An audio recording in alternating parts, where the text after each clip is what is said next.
আসসালামু আলাইকুম। সবাই কেমন আছেন? আশা করছি সবাই ভালো আছেন। অনেকদিন পরে একটা কথা মনে পড়লো, আমার এক চাচির কথা। আচ্ছা, আলো মনে হয় একটু কমেছে, লাইটটা একটু দিয়ে এসো।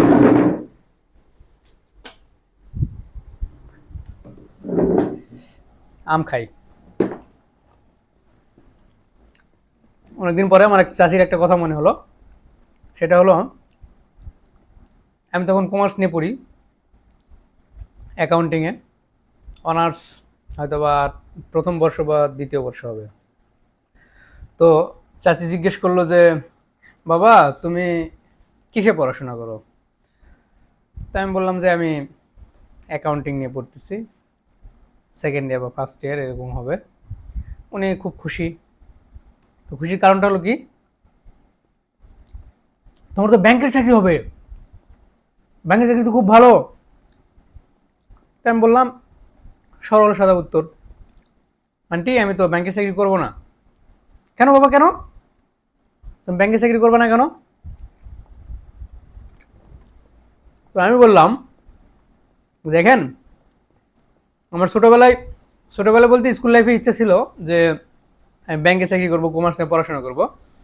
কিন্তু আলটিমেটলি যখন এসএসসি এইচএসসি পার পার করে যখন অনার্সে ভর্তি হলাম, আস্তে আস্তে আস্তে আস্তে আম, এটা জানলাম যে সুদের দাতা, গ্রহীতা, লেখক, সাক্ষী চারজন সমান অপরাধী। তো তখন ওখান থেকে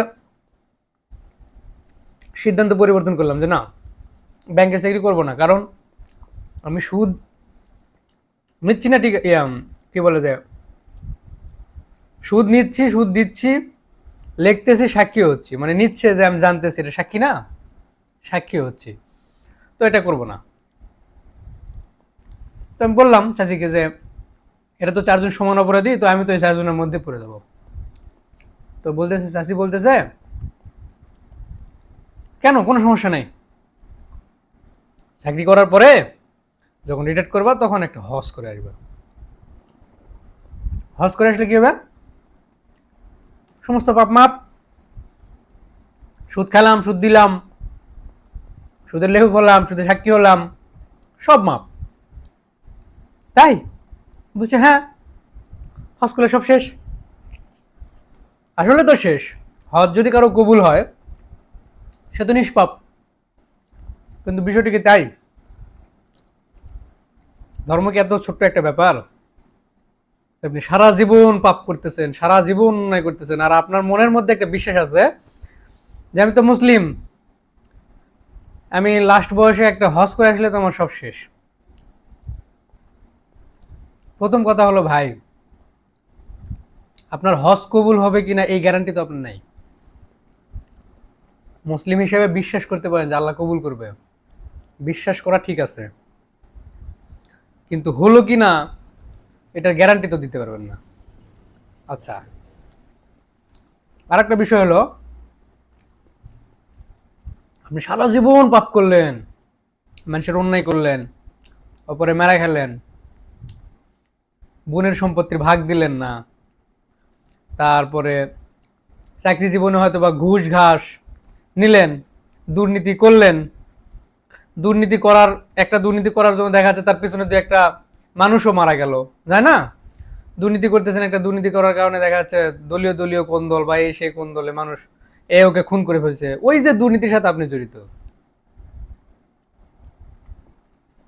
তাহলে একটা মানুষ মারার সাথে আপনি জড়িত। আপনি যে সুদটা নিলেন,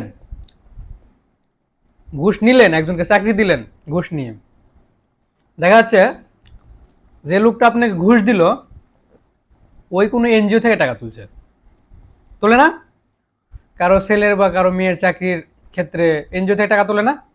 অবশ্যই তোলে, অনেক ফ্যামিলি তোলে। 3 লাখ 4 লাখ টাকা লোন করে বিদেশ পাঠায়, 3 লাখ 4 লাখ টাকা লোন করে এনজিও থেকে টাকা তুলে সরকারি ঘুষ দেয়। ঘুষ দিলে কি হবে, যে এই ঘুষ দিলাম আমি পরবর্তীতে হলো যে বেতন টেতন পাইলে এটা শোধ করবো। তাইলে আপনি যে ঘুষটা নিলেন সেটা তো এনজিওর টাকা ভাই, আপনার মনে আছে এটা? আপনি তো দেখতেছেন না, সেই এনজিও থেকে ঘুষ, সুদের টাকা তুলে আপনাকে ঘুষ দিল।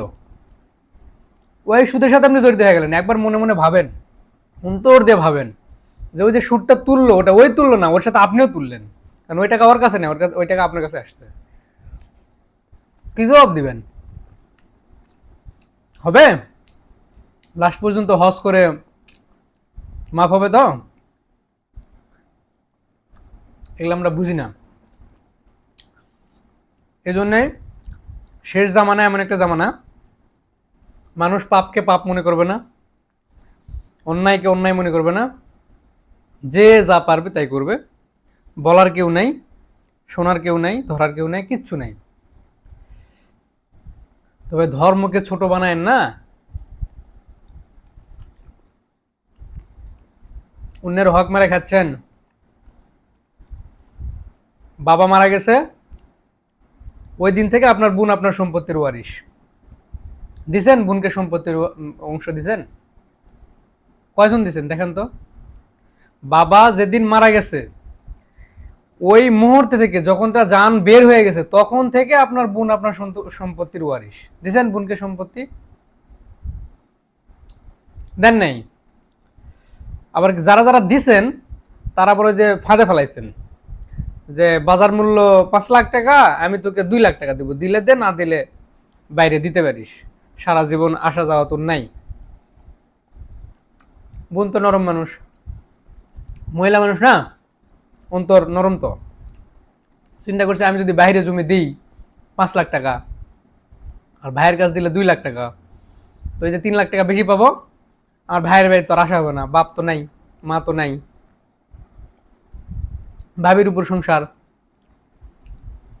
তো যাক, 3 লাখ টাকা স্যাক্রিফাইস করে দিই, ভাইকে জমি দিই, তাও ভাইয়ের বাড়ি আসা যাওয়া হবে।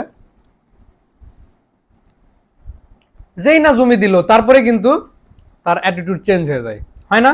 অনেকে অনেকে জানেন, এর পারিবারিক মানে বাস্তব এগুলা জিনিস। অ্যাটিটিউড চেঞ্জ, ভাবির অ্যাটিটিউড চেঞ্জ, ভাইয়ের অ্যাটিটিউড চেঞ্জ, খোঁজখবর আগে যেভাবে নিত সেভাবে নেয় না। তাহলে আপনি 3 লাখ টাকা স্যাক্রিফাইস করলেন, এটা লাভ কি? কোনো লাভ নাই। আপনি হজ করতে যাচ্ছেন, কি হবে?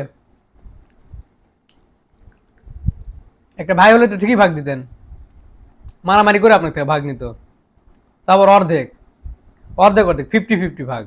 আর বোন আপনার অর্ধেক পাবে, তাও দিচ্ছেন না। 5 ওয়াক্ত নামাজ পড়েন, হাদিস হাদিস শোনেন, হাদিস শুনান, সব করেন, করেন, সমস্যা নেই। চাকরি জীবনে ঢোকার পর থেকে সুদের সাথে জড়াই গেছেন, কারণ নিয়োগ দিচ্ছেন, টাকা নিচ্ছেন, সরকারে কোনো কাজ পাওয়া দিচ্ছেন, টাকা নিচ্ছেন, টেন্ডার পাওয়া দিচ্ছেন, টাকা নিচ্ছেন, সব করতেছেন। আবার একজন দুর্নীতি করতেছেন, তার সহযোগিতা করতেছেন, কি লাভ? লাভ আছে ভাই? হজ অনেক বড় একটা ব্যাপার, অনেক বড়। আল্লাহ তাআলা চাইলে সবাইকে মাফ করতে পারেন, কিন্তু আমরা কতটুকু ভালো, আমরা কতটুকু করতেছি আল্লাহ তাআলার জন্য। আর একটা কথা মনে রাখেন, আমরা জানি হকের মধ্যে 2টা হক আছে, একটা আল্লাহর হক, একটা বান্দার হক। আপনি আল্লাহর হক মারতেছেন, আল্লাহ অসীম দয়ালু, মাফ করে দিতে পারে, যে কোনো সময় মাফ করে দিবে, যে না বান্দা আমার হক নিছে, আমি বান্দাকে মাফ করে দিলাম, সেটা আল্লাহর মর্জি। কিন্তু যখন আপনি মানুষের হক মারবেন, তখন আল্লাহ তো ছেড়ে দিবে, এটাও তো জানেন যে ছেড়ে দিবে, যে না তুমি ওর হক মারছো, ওর কাছ থেকে তুমি যদি ক্ষমা পাও তাহলে আমি তোমাকে ক্ষমা করে দিব। কিয়ামতের দিন আপনাকে ওই ক্ষমা করে দিবে? হ্যাঁ দিবে। তো যেটুকু কামাই করছেন নেকি, সেটুকু নিবে, তারপরে মাফ করে দিবে। এখন বুঝেন, নেকি যদি কমে যায় তাহলে আপনি কোন দিক দিয়ে জানাতে যাবেন?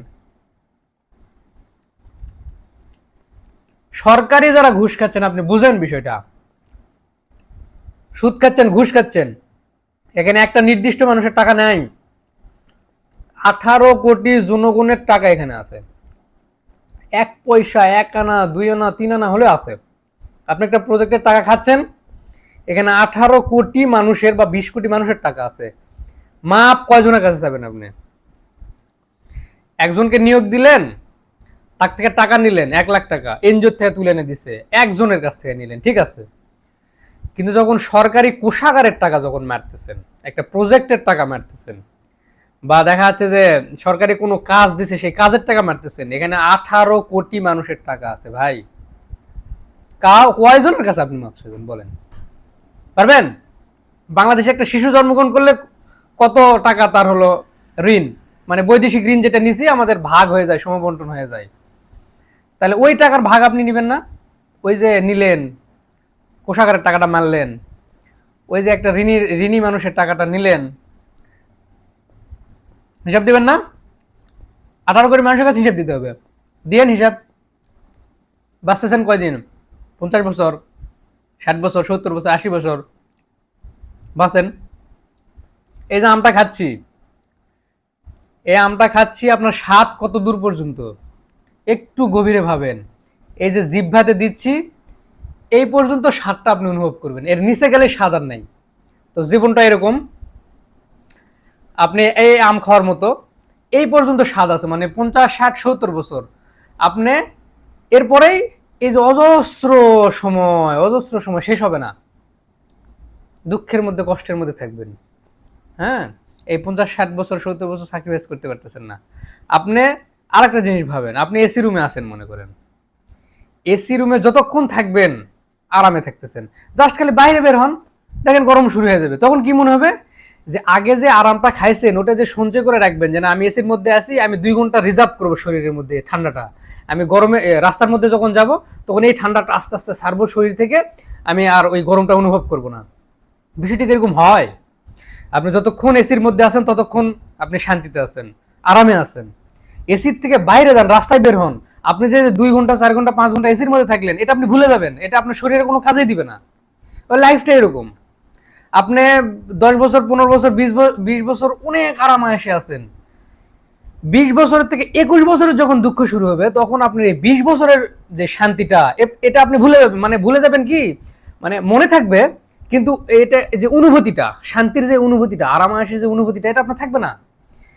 21 বছর থেকে যখন আপনি অশান্তি শুরু হবে, বা 21 বছর থেকে আপনার যখন কষ্ট শুরু হবে, তখন ওই যে এরকম যদি হতো যে এই 20 বছর যে সুখ শান্তি আমি খাচ্ছি, এটা সুখ শান্তি কিছু রিজার্ভ করি, রিজার্ভ করে আমার 21 বছর বা 22 বছর থেকে যখন আমার কষ্ট শুরু হবে, এই রিজার্ভটা আস্তে আস্তে আস্তে আস্তে ভাঙবো, আর এই শান্তিটা অনুভব করব। বিষয়টা কি তা হয়? হয় না। আপনি 20 বছর পর্যন্ত সুখ শান্তিতে অনুভব, আরামায়েশে কাটালেন, 21 বছরের থেকে যখন আপনার কষ্ট শুরু হবে, তখন ওই পূর্বের শান্তিগুলো না আপনার ভিতর আর নাই। আপনি মনে করতে পারবেন যে শান্তি আমি অনুভব করছি, কিন্তু এই যে 21 বছর বা 22 বছর থেকে ওই শান্তি আর পাবেন না, ওই শান্তি কোনো কাজে লাগবে না। তার মানে প্রত্যেকটা জিনিসই আপনার ক্ষণস্থায়ী, প্রত্যেকটা জিনিস ক্ষণস্থায়ী, আপনার জীবন ক্ষণস্থায়ী, আপনার স্বাদ ক্ষণস্থায়ী, এই আমের স্বাদ ক্ষণস্থায়ী, আপনি যে সুখ শান্তি অনুভব করতেছেন এটা ক্ষণস্থায়ী, যতক্ষণ পর্যন্ত ততক্ষণ পর্যন্ত শ্বাস। বিষয়টা এরকম। তাহলে এই যে ক্ষণস্থায়ী জিনিসের জন্য আপনি অন্যায় কেন করতেছেন, আপনি পাপ কেন করতেছেন, আপনি একটা মানুষের হক কেন মারতেছেন বলেন? একটু গভীরে ভাবেন। হাজার হাজার কোটি টাকার মনে করেন যে টাকার মালিক হয়ে গেছেন, আপনি ভোগ করে শেষ করতে পারতেছেন না, লাভ কি? আপনার 30 বছর, 35 বছর, 40 বছর পরে আপনার ডায়াবেটিস হয়ে গেছে, হার্টের অসুখ হয়েছে, গরুর মাংস 1 কেজির উপর খেতে পারবেন না, ডায়াবেটিস হয়েছে, মিষ্টি খেতে পারবেন না, অনেক প্যারা সন্দেশ, তারপরে হলো যে বালিশ মিষ্টি, চমচম খেতে পারবেন না, লাভ কি? তাও দুর্নীতি করতেছেন, টাকা লাগবে, টাকা লাগবে, টাকা লাগবে, কে খাবে? সন্তানেরা খাবে। ওই সন্তানের যে পাপের বোঝা, আপনার যে পাপের বোঝা সন্তান নিবে না, চিন্তা করেন না আপনি। ওর কিন্তু পাপ নাই, আপনি যে কামাই করে দিচ্ছেন, পাপের টাকা দিচ্ছেন, ওই আরামে খরচ করতেছে, কিন্তু আপনি ভাগ নিতে বললেন পাপের, নিবে? নিবে না। তো যাই হোক, আর বেশি স্টকে নাই কথা। সবাই ভালো থাকেন আর মানুষকে ভালো রাখেন, নিজেও ভালো থাকেন, মানুষকে ভালো রাখেন।